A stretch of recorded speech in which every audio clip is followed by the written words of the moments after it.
Chapter 7. We're rich, Snooky announced, showing me the small bundle of bills clenched tight in his fist.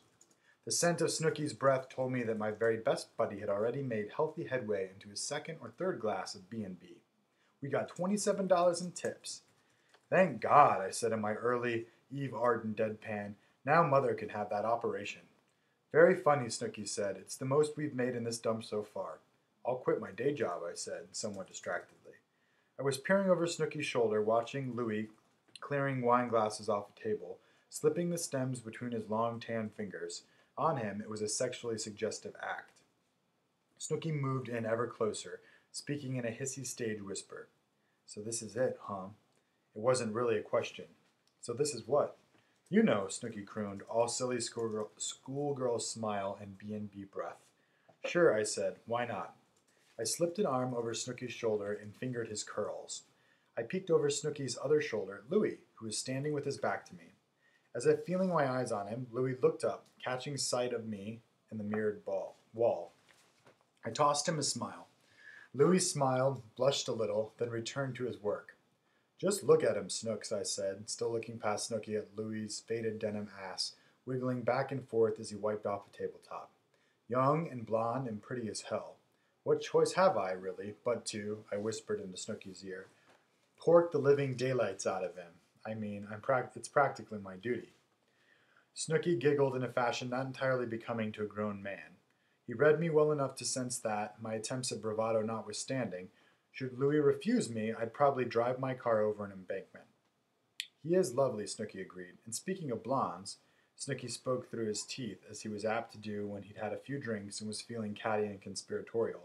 Did you get a load of that big one at the back table? Not really, I said. No. I lied. I had, indeed, gotten a load. I had, of course, noticed the couple seated at the far back corner table. In a room the size of Tom Sawyer's, a room where the evening's take is in direct proportion to the number of money-spending bodies in the room, I, and really any nightclub performer worth his salt, could take an accurate nose count of an audience during the last chorus of Mac the Knife. Look out, Miss Lotta Lenya, 12-13, and never miss a beat. Look out, old Mackie is back, 25-26.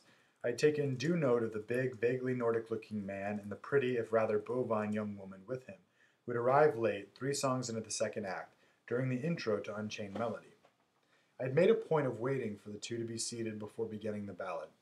You're late, I said as Anne-Marie maneuvered them to the last available table. Anne-Marie was Sawyer's surliest waitress, a 20-year-old would-be rock star with a tendency to dress herself to look like a Patti Smith album cover.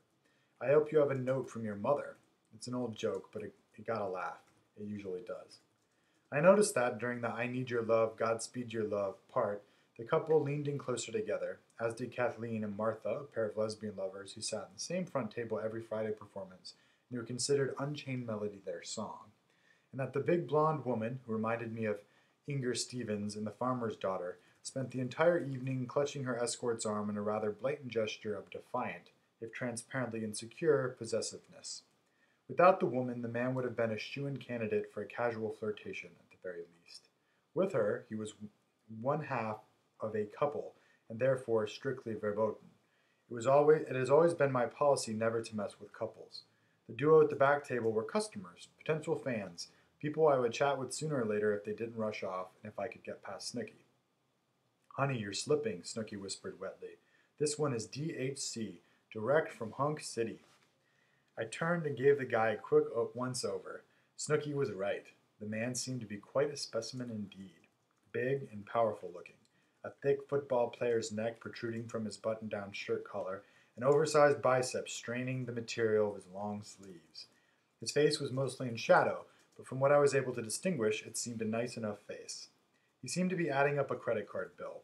His girlfriend still had his right arm in a grip you couldn't have loosened with a crowbar, which seemed to be inhibiting his ability to write. Attractive? Yes. The guy was undoubtedly attractive, but also undoubtedly attached, physically and otherwise, to the big babe at his right. Besides, I had other, if smaller, fish to fry.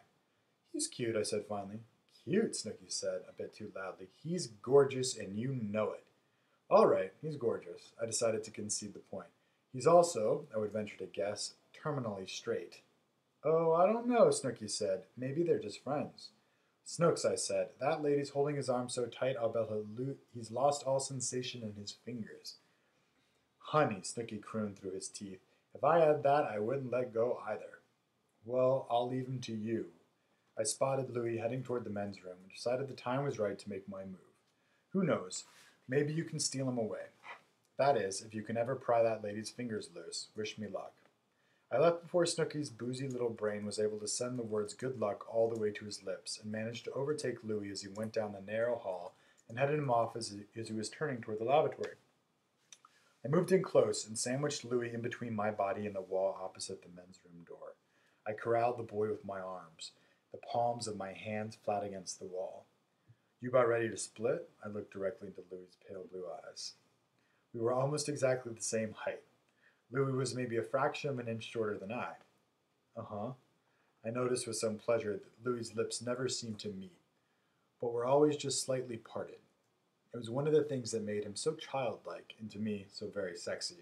It was one of the things that made me think of Louis as a boy, although he was no more than 3 years his senior. Think you might like to come home with me? The very thought of taking the boy home, the forming of those words with my lips, excited me. I felt myself beginning to crowd the crotch of my black Levi's. Louis's eyes lowered for a portion of a second, then met mine. I leaned in even closer, sliding my hand up the wall. Our noses clearly touched. Uh-huh. Uh-huh. Louis's little pink tongue darted across his perpetually parted lips. Yes, he said, with as much finality as I'd ever heard him say anything. Shit howdy. My heart would two-seat in my chest. I smiled. Louis saw my smile and raised me one of his own. His teeth were the small, even teeth of a little boy. All right then, I said. Don't go away. I'm not quite through circulating. Then I kissed the kid softly on the tip of his cute little Joel Breckschneider nose. By the time I turned back to the room proper, the couple at the far table had already gone.